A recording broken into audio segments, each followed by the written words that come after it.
To install a 2.5-inch solid-state drive, or SSD, into a 3.5-inch drive bay, position the 2.5-inch SSD into the 2.5-inch 3.5-inch drive adapter.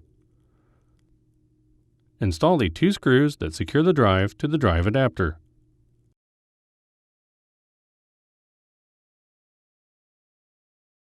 Position the drive adapter with the SSD into the 3.5-inch drive tray.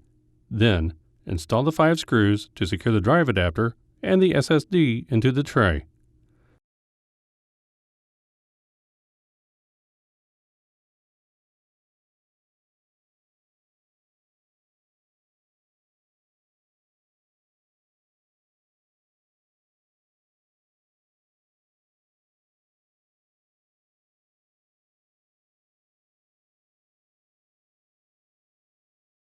Gently push the drive into the bay until the drive stops.